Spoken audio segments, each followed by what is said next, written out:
Assalamualaikum warahmatullahi wabarakatuh. Perkenalkan, nama saya Muhammad Sidik Arif dengan NPM 0738241132. Saya dari kelas A. Di sini saya akan membuat video UAS dari mata kuliah jenazah bahan galian. Baik, langsung saja masuk kepada materi. Pertama-tama, pada slide 1 di sini adalah proses pembentukan batu bara.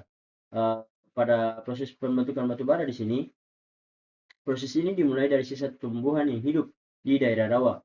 Tumbuhan yang mati kemudian menumpuk di lingkungan yang minim oksigen sehingga pembusukan tidak berlangsung sempurna.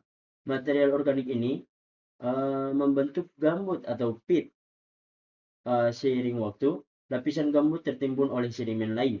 Tekanan dan suhu mulai meningkat akibat bertambahnya kedalaman. Kandungan air perlahan berkurang dan kandungan karbonat meningkat. Nah, tahapan berikutnya menghasilkan lignit atau batu bara muda. Setelah mengalami tekanan dan temperatur lebih tinggi, lignit berubah menjadi subbituminous. Lalu bituminous, pada tahapan ini warna batu bara semakin hitam dan nilai kalor semakin meningkat. Nah, jika proses ini berlanjut lebih dalam lagi, dengan suhu yang sangat tinggi, terbentuk antrasit. Antrasit memiliki kandungan karbon paling tinggi dan kualitas batu bara yang paling terbaik. Jadi, semakin besar tekanan, suhu, dan kedalaman pengendapan, maka tingkatan pembatubaraan juga semakin tinggi. Nah, selanjutnya, baik, pada slide kedua sini, saya akan menjelaskan proses terbentuknya batu gamping. Pada slide kedua ini, bagaimana proses terbentuknya batu gamping dan atau batuan karbonat. Batu gamping umumnya terbentuk di lingkungan laut, dangkal yang hangat dan jernih. Organisme laut seperti karang, moluska, dan foraminifera menghasilkan cangkang atau rangka yang tersusun dari kalsium karbonat. Di daerah reef atau terumbu, aktivitas organisme sangat tinggi sehingga banyak material karbonat terbentuk. Pecahan karang dan cangkang kemudian terakumulasi di dasar laut. Material karbonat halus terbawa menuju daerah lagun dan shelf. Setelah mengendap dalam waktu cukup lama, sedimen mengalami kompaksi dan sedimentasi.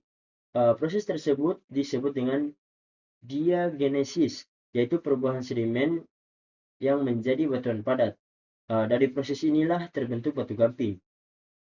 Jadi, batu gamping terbentuk dari akumulasi material karbonat laut yang mengalami pengendapan dan pengerasan selama jutaan tahun. Nah, itu saja dari proses pengendapan karbonat ataupun pembentukan batuan gamping.